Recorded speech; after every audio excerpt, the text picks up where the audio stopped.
तो इस वीडियो में हम लोग बातचीत करेंगे BSc chemistry honours part 2 paper 4 में एक यूनिट है केमिकल काइनेटिक्स। तो केमिकल काइनेटिक्स में एक चैप्टर है, टॉपिक है केमिकल काइनेटिक्स में टॉपिक है order and molecular of reaction. इस पर हम बातचीत करेंगे। टॉपिक है आपका ऑर्डर एंड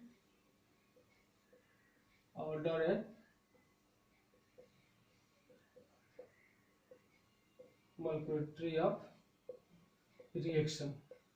आर के लिखते हैं तो हम उसको रिएक्शन पढ़ते हैं। क्लियर? तो ऑर्डर ऑफ रिएक्शन को ढंग से समझने के लिए पहले हमको लॉ ऑफ मास एक्शन समझना पड़ेगा। तो लॉ ऑफ मास एक्शन समझते हैं, उसके बाद हम लोग order of reaction molecular of reaction पे बातचीत करेंगे। क्लियर? तो लॉ ऑफ मास एक्शन को समझने के लिए हमको एक टर्म आएगा छोटा सा, active mass. Active mass. Clear? तो एक्टिव मास को समझते हैं कि एक्टिव मास क्या है। तो कहता है कि the mass of reacting species which take part in chemical reaction known as active mass। Clear? तो कहता है कि एक्टिव मास हुआ है जो मास रिएक्शन में पार्टिसिपेट करता है, उसको हम एक्टिव मास कहते हैं। क्लियर? तो एक्चुअली एक समस्या आता है कि हम किसी भी रिएक्टिंग स्पेसीज का एक्टिव मास का हम सही डिटर्मिनेशन नहीं कर पाते हैं। इसलिए हम एक्टिव मास के बदला में हम कंसंट्रेशन कंसीडर करते हैं। क्या? कंसंट्रेशन। क्लियर? तो जहाँ कहाँ मतलब कहीं पर भी हम लोग कंसीडर करेंगे कंसंट्रेशन, इसलिए क्योंकि कंसंट्रेशन का डिटर्मिनेशन हम कर लेते हैं। कंसंट्रेशन का डिटर्मिनेशन हम कर लेते हैं, एक्टिव मास का सही डिटर्मिनेशन हमसे नहीं हो पाता है, हम इसको नहीं कर पाते हैं। लेकिन रिएक्शन जो होता है डिपेंड करता है एक्टिव मास पर। क्लियर? अगर पूछा जाए आपसे कि जो रेट ऑफ रिएक्शन जो होता है, ये rate of a chemical reaction किस पे डिपेंड करता है, तो आप लोग बोलिएगा एक्टिव मास पे डिपेंड करता है। किस पे? एक्टिव मास पर। अगर एक्टिव मास ऑप्शन में ना हो तो कंसंट्रेशन कंसीडर कीजिएगा कि कंसंट्रेशन पे, लेकिन वास्तव में एक्टिव मास पे डिपेंड करता है। क्लियर? तो यहीं से एक टर्म निकलता है लॉ ऑफ मास एक्शन। इसको लॉ ऑफ मास एक्शन को जो दिए थे साइंटिस्ट थे एडवागन, एक गिवन था 1864 में। 1864 में लॉ ऑफ मास एक्शन दिलाया था। ये कहता है कि at a given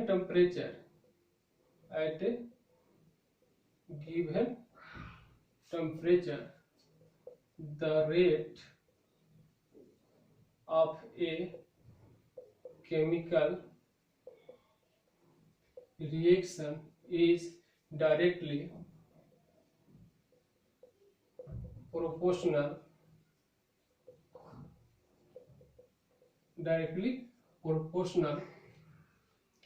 to the product of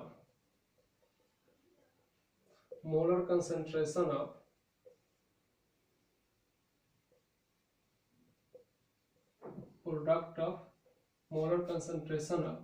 the reacting species rise to the power their numerical coefficient, also called stoichiometric coefficient,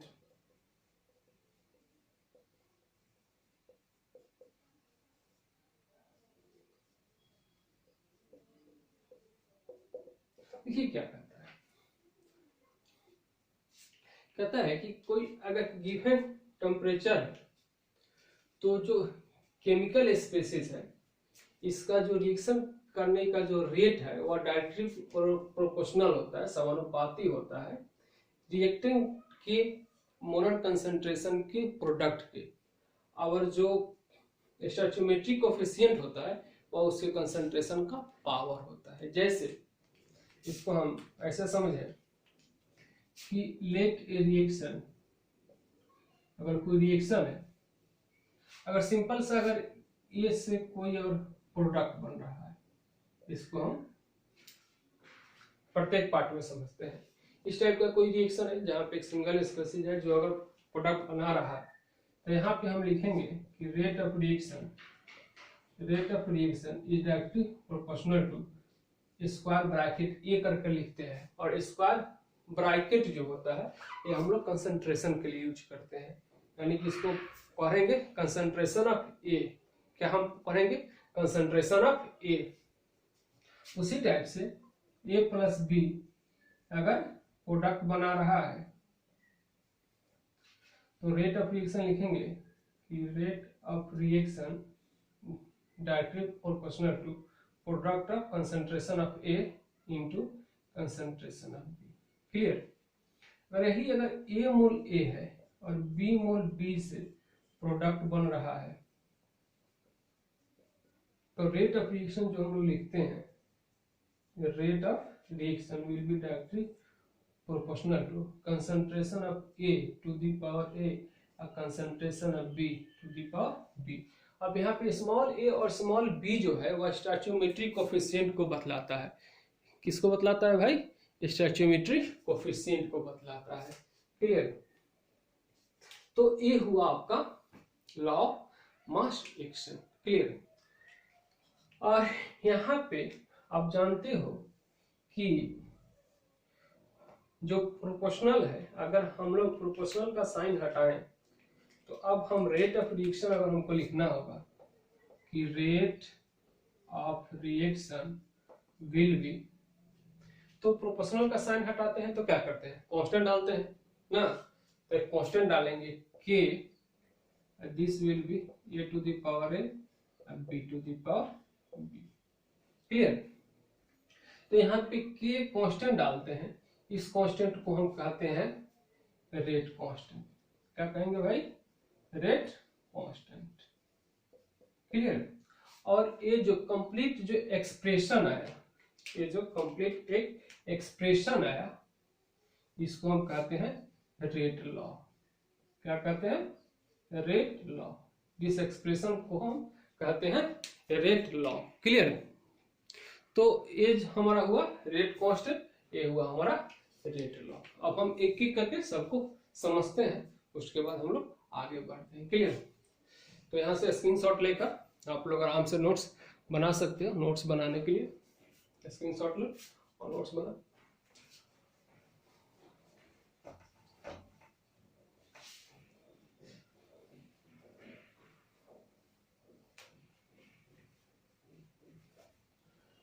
अब थोड़ा सा हम लोग बात करते हैं रेट कांस्टेंट पे, उसके बाद हम लोग रेट लॉ पे बात करेंगे, उसके बाद ऑर्डर ऑफ रिएक्शन करेंगे। क्लियर? तो अभी हम लोगों ने देखा कि रेट ऑफ रिएक्शन जो है यह इक्वल टू है k into concentration of a to the power या concentration of b to the power b।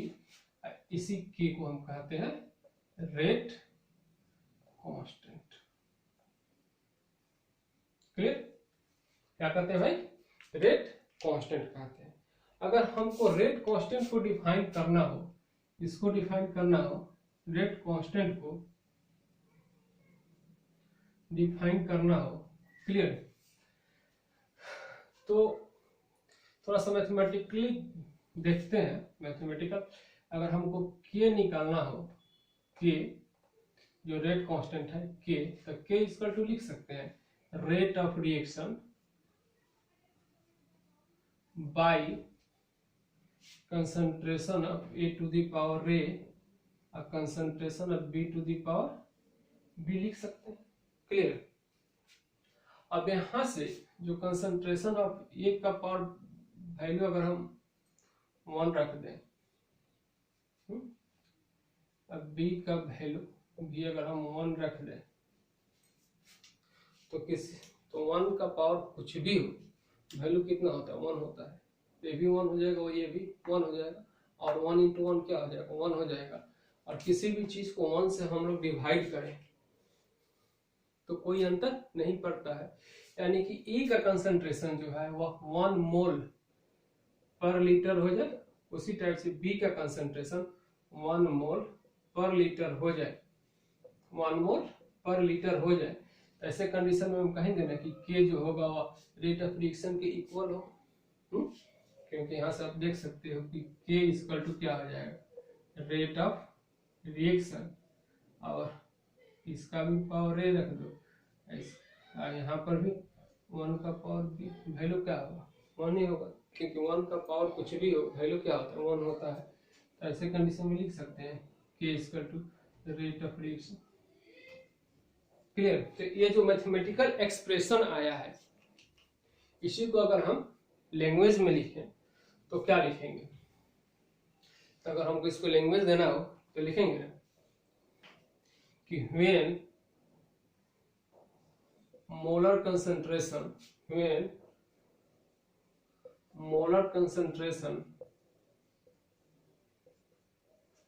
of reactant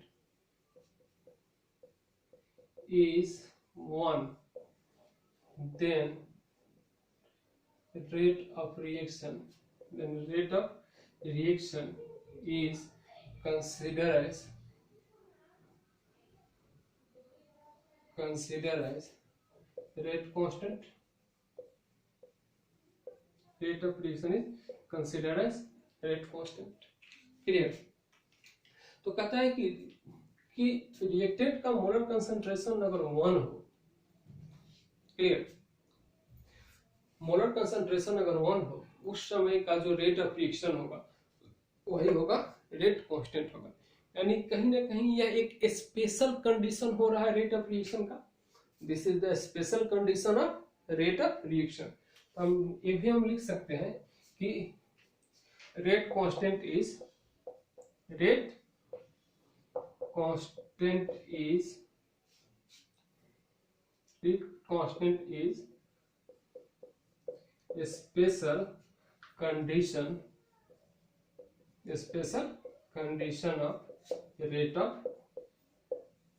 a special condition of rate of reaction। या लिख सकते हैं कि it is a special rate of reaction, special condition of rate of reaction, या लिख सकते हैं कि इट इज स्पेशल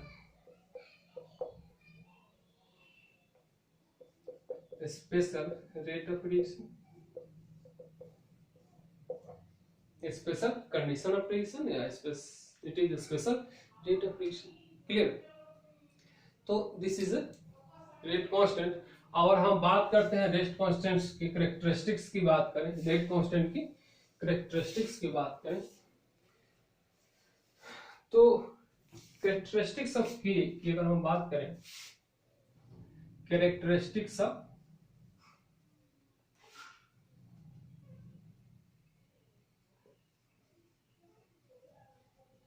के, तो फर्स्ट पॉइंट हम कह सकते हैं कि कहता है कि it is a special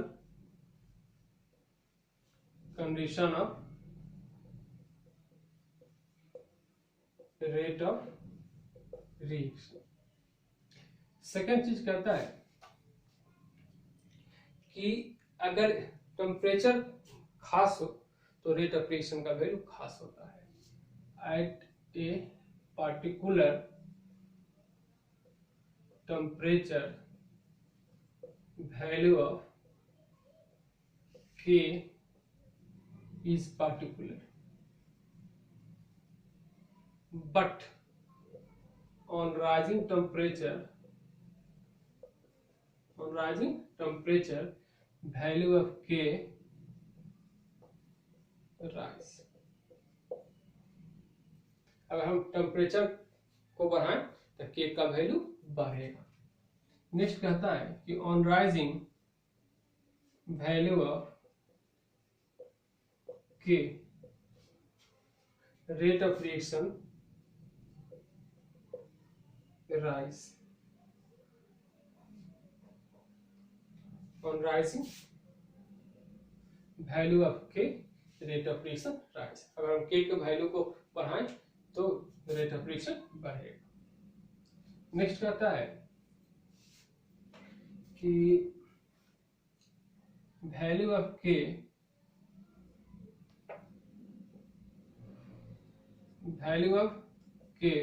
does not depend upon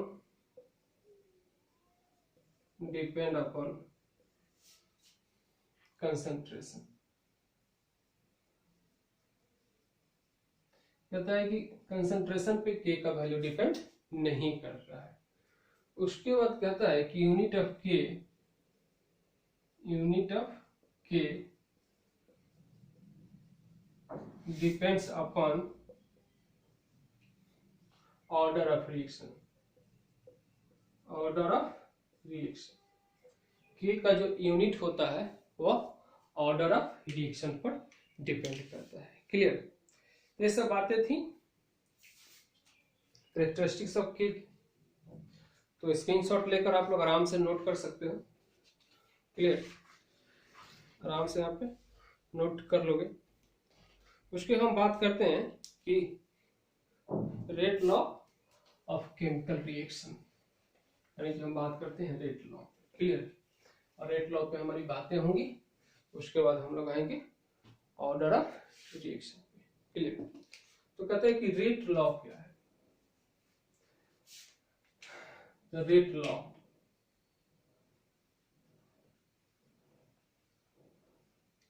तो अभी हम लोगों ने देखा था कि जो एक्सप्रेशन हम लोग लिखते हैं उसी एक्सप्रेशन को हम क्या कहते हैं, रेट लॉ। क्लियर? इसको डिफाइन करते हैं कि the expression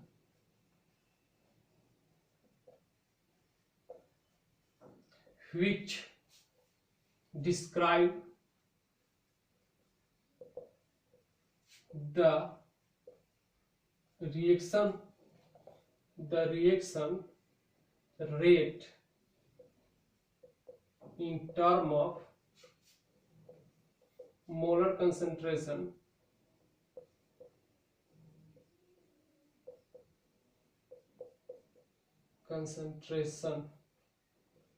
in term of molar concentration, the reactants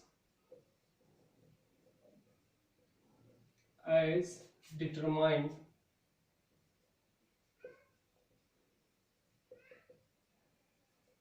experimentally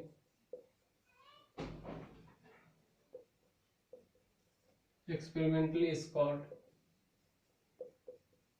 rate law। Clear? जैसे कि अगर हम A मोल A और B मोल B का रिएक्शन कराते हैं, अगर प्रोडक्ट बनता है तो रेट ऑफ रिएक्शन जो हम लोग लिखेंगे कैसे लिखेंगे भाई? Rate of reaction is equal to K into concentration of A to the power A और concentration B to the power B। Clear? तो यहाँ पे एक टर्म हमने यूज किया, एक वर्ड यूज किया, determine experimentally is called rate law. तो इस पॉइंट को समझना है कि आखिर जो एक्सपेरिमेंटली यह क्या कहना चाहता है। कहता है कि ऐसा नहीं है कि अगर ए mole A b mole B reaction के जो ए मोल ए और बी मोल बी से अगर रिएक्शन हो रहा है तो हमेशा जो पावर होगा वह इसका जो स्टोइकियोमेट्रिक कोफिशिएंट जो रिएक्शन में कंसीडर किया जाता है, यानी कि इक्वेशन लिखते वक्त कंसीडर किया जाता है, हमेशा वही यहाँ पे पावर आएगा। ये कोई जरूरी नहीं है। ऐसा भी हो सकता है कि K A to the power X और B to the power Y हो जाए और एक्स और वाई का जो वैल्यू है वह एक्सपेरिमेंट से है। कहां से? एक्सपेरिमेंट से। क्लियर? तो हमेशा जो इक्वेशन में जो न्यूमेरिकल वैल्यू दिया गया होगा वही पावर होगा। इस बात को ध्यान में रखना है कि हमेशा जो रिएक्शन में जो न्यूमेरिकल वैल्यू दिया हुआ है स्टोइकियोमेट्रिक कोफिशिएंट का वही पावर बनेगा, ये जरूरी नहीं है। This is not necessary. Necessary क्या है कि जो भी वैल्यू है वह एक्सपेरिमेंट से है।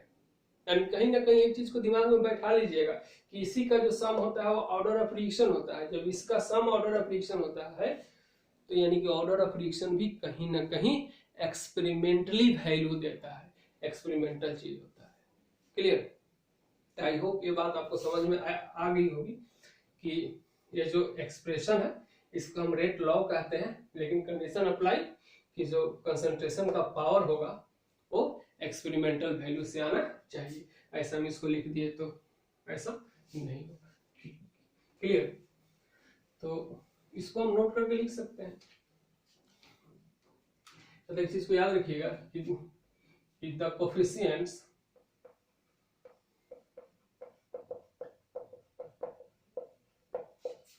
Of the reacting species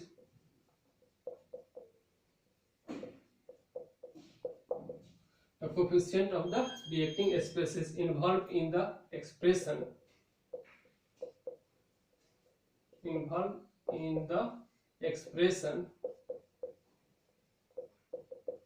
according to the law of mass action known as stoichiometric coefficient।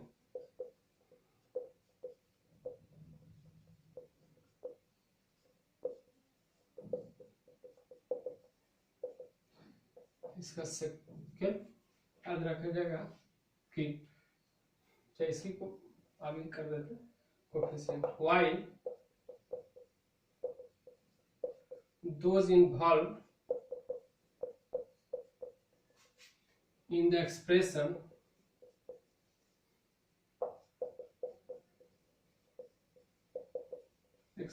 according to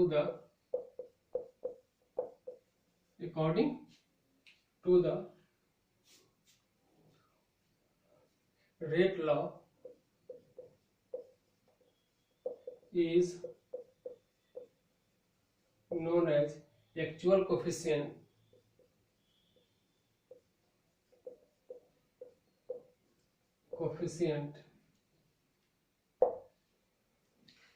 कहता है कि इट में बी सेम और डिफर। अभी जो हमने बात को समझा था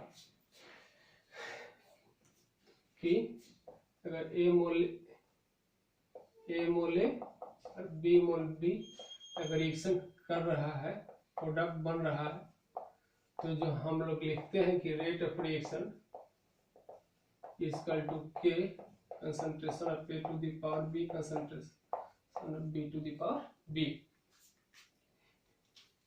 concentration rate of reaction is equal to K concentration of A to the power A into concentration of B to the power B। Clear? तो वही कहता है कि अगर लॉ ऑफ मास एक्शन के बराबर हो जाए तो इसको स्टोइकियोमेट्रिक कोफिशिएंट कहते हैं। कहता है कि रेट लॉ के बराबर हो तो एक्चुअल कोफिशिएंट, और एक्चुअल कोफिशिएंट से ही हमारा क्या कहते हैं कि ऑर्डर ऑफ रिएक्शन का डिटरमाइन करता है। वहीं से हम ऑर्डर ऑफ रिएक्शन को डिटरमाइन करते हैं, ऑर्डर ऑफ रिएक्शन हम निकालते हैं। क्लियर? अब हम लोग बात करेंगे order of reaction.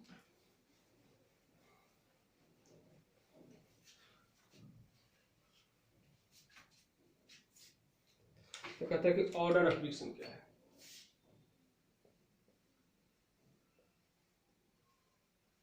Order of reaction clear. तो कहते हैं कि द सम ऑफ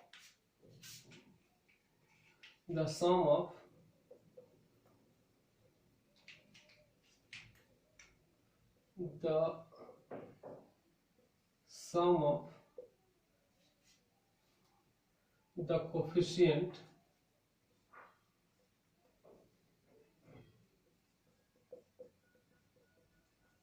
कहिए या पावर कहिए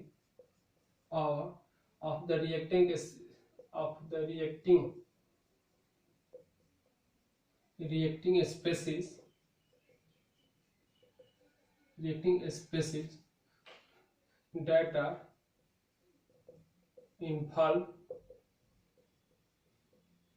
that are involved in the rate equation for the reaction। Clear. यानी कि वही बात जो पहले हम लोग किए थे कि रेट इक्वल टू के, अगर कोई रिएक्शन है ए से बी से बी से अगर प्रोडक्ट बन रहा है तो concentration of A to the power A, concentration of B to the, तो यहां से तो हम लोग पावर लेकर देख ली। तो ऑर्डर ऑफ रिएक्शन हम कह देंगे कि order of reaction equal to A plus B. लेकिन हमेशा order of reaction A plus B के इक्वल हो ये कोई जरूरी नहीं है, क्योंकि कोफिशिएंट हमको जो लेना है वो कहाँ से लेना है भाई, तो हमको लेना है एक्सपेरिमेंट से। तो ऐसा भी हो सकता है कि ए प्लस बी ना होकर experimentally X plus Y value हो जाए। एक्सपेरिमेंटली अगर वैल्यू एक्स प्लस वाई हो रहा है, एक्स प्लस वाई हो रहा है, तो ऑर्डर ऑफ रिएक्शन हमारा यही होगा, ऑर्डर ऑफ रिएक्शन ये होगा ना कि होगा। तो ये हमको एक्सपेरिमेंट से डिटरमाइन करना होता है, एक्सपेरिमेंट से हमको पता चलता है। क्लियर। इसको हम कुछ एग्जांपल से समझते हैं।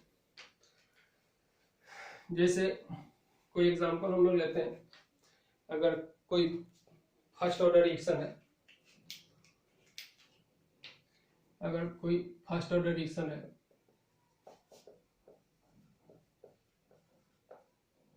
फर्स्ट ऑर्डर रिएक्शन है, तो जो पावर होगा वो कितना होगा, 1 होगा। जैसे कि अगर हम NH4NO2 को अगर हम हीट कर दें, क्लियर, तो कहता है कि टूटता है N2 प्लस H2O, क्लियर। तो यहाँ पे अगर हम लोग देखते हैं कि रेट ऑफ रिएक्शन जो है, रेट ऑफ रिएक्शन जो है ओके सिर्फ डिपेंड करता है इसके कंसंट्रेशन। तो सिर्फ अगर इसी के कंसंट्रेशन पे अगर रिएक्शन का रेट डिपेंड कर जाए तो यहाँ पे क्या है, कहीं पावर कितना है, 1 है। तो इसको हम कहेंगे कि this is first order reaction. जैसे कि N2O5 को अगर हम N2O5 का कंसंट्रेशन तो 2NO प्लस हाफ O2 देता है।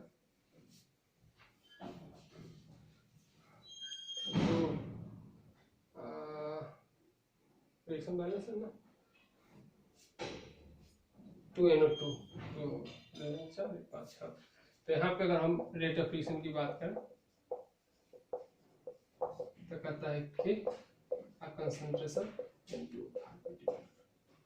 क्लियर। तो चूंकि यहाँ पे एक ही स्पेसिस के पे डिपेंड करा रिएक्शन का रेट, तो इसको हम कहेंगे फर्स्ट ऑर्डर रिएक्शन। उसी टाइप से अगर हम सेकंड ऑर्डर की बात करते हैं, second order reaction, second order reaction, तो अगर हम सेकंड ऑर्डर का एग्जांपल लें कुछ, तो कहता है कि 2HI अगर हम हीट करें तो H2 प्लस I2 में टूटता है। तो यहाँ पे अगर हम रेट ऑफ रिएक्शन लिखेंगे तो क्या लिखेंगे, K into concentration of HI का पावर 2। कंसंट्रेशन ऑफ HI का पावर 2 हुआ, यानी कि this is a second order reaction. उसी टाइप से अगर हम CH3COO C2H5 ईस्टर है या रिएक्शन अगर हम NaOH से करा दें, इसका रिएक्शन अगर हम NaOH से करा दें तो सोडियम एसीटेट बनेगा और साथ में सोडियम एसीटेट का बाद बनेगा, यहाँ से अल्कोहल बनेगा तो C2H5। यहाँ पे अगर हम देखते हैं कि रेट ऑफ रिएक्शन जो हम लोग देखते हैं, rate of reaction will B, इसके भी कंसंट्रेशन पे डिपेंड करेगा, इसके भी कंसंट्रेशन पे डिपेंड करेगा, यानी कि इसका भी कंसंट्रेशन और NaOH का कंसंट्रेशन। तो यहाँ पे अगर ऑर्डर निकाले हम तो क्या होगा, इसका पावर 1 और इसका पावर, ये ऑर्डर कितना हो गया, ऑलरेडी 2 है, तो आराम से कहेंगे कि ऑर्डर जो होगा वो 2 होगा। क्लियर। तो इस टाइप से हम ऑर्डर निकालते हैं। उसी टाइप से अगर हम थर्ड ऑर्डर रिएक्शन की बात करें,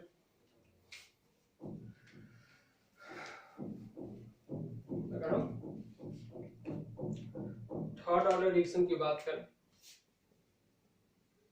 थर्ड ऑर्डर रिएक्शन की बात करें तो थर्ड ऑर्डर रिएक्शन की अगर हम बात करें तो जैसे कि 2NO का रिएक्शन अगर हम 2NO का रिएक्शन अगर हम O2 से करा लें, तो 2NO का रिएक्शन अगर हम O2 से करा दें तो 2NO2 बनता है। तो यहाँ पे अगर हम रेट ऑफ रिएक्शन लिखें तो रेट ऑफ रिएक्शन जो हम लिखेंगे K NO का पावर 2 और O2, यानी कि NO का concentration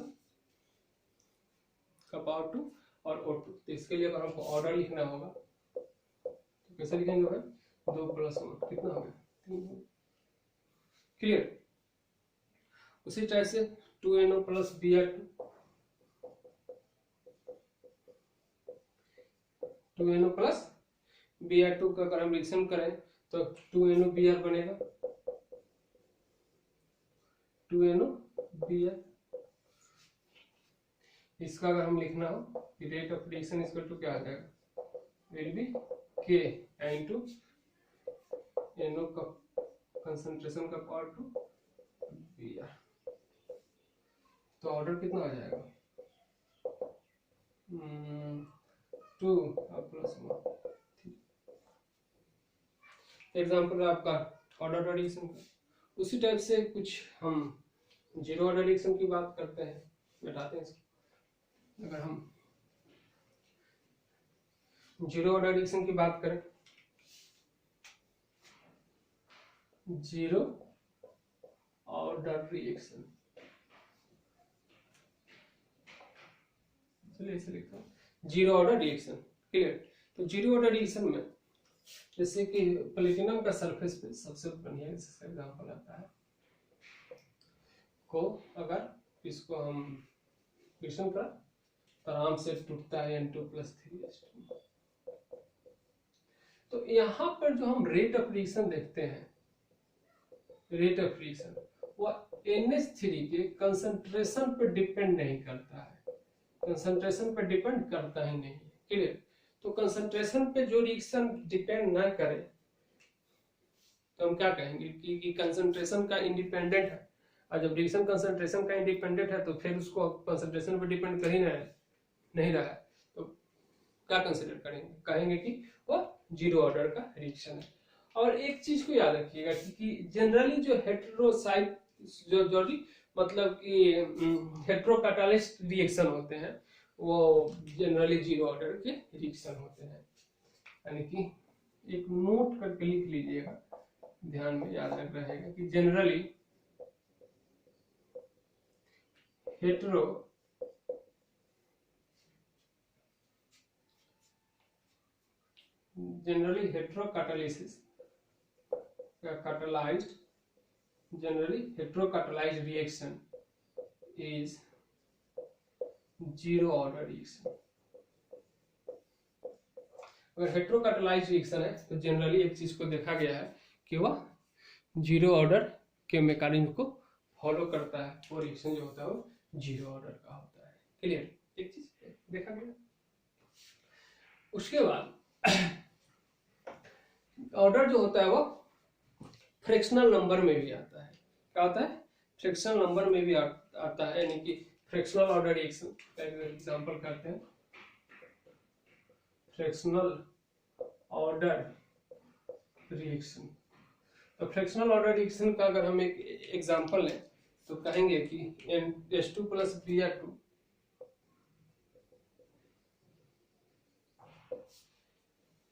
H2 plus Br2 2HBr बनेगा। यहाँ पे अगर हम लिखना है कि रेट ऑफ रिएक्शन जो लिखना है, तो यहाँ पे होता है क्या कि H2 का पावर 1 और Br का पावर हाफ एक्सपेरिमेंटली देखा गया है। क्लियर, Br2 का पावर हाफ एक्सपेरिमेंटली देखा गया, तो एक्सपेरिमेंटली टाइप से देखा गया है। तो ऑर्डर ऑफ रिएक्शन कितना हो जाएगा भाई? इसका हाफ सॉरी इसका 1, इसका 1 और इसका कितना होगा? हाफ, तो कितना होगा? 1.5 ऑर्डर होगा ना, यानी कि यह फ्रैक्शनल ऑर्डर रिएक्शन है। और फ्रैक्शनल ऑर्डर रिएक्शन को एक चीज को याद रखिएगा हमेशा कि ये बायोमोलिकुलर रिएक्शन होते हैं। बायोमोलिकुलर रिएक्शन मतलब कि दो टाइप के मॉलिक्यूल्स इसमें रिएक्शन में पार्टिसिपेट करते हैं, जनरली ये बायोमोलिकुलर रिएक्शन होते हैं। क्लियर, तो इस वीडियो में हम इतना ही बात करते हैं। इसके बाद नेक्स्ट वाले वीडियो में हम कुछ बात करेंगे मॉलिक्यूलरिटी ऑफ रिएक्शन की, उसके बाद ऑर्डर और मॉलिक्यूलरिटी में डिफरेंसेस बात करेंगे, और वहीं पे elementary reaction, complex reaction, mechanism of reaction, इतनी सारी चीजों को हम लोग बातचीत करेंगे नेक्स्ट वीडियो में। तब तक के लिए थैंक्स।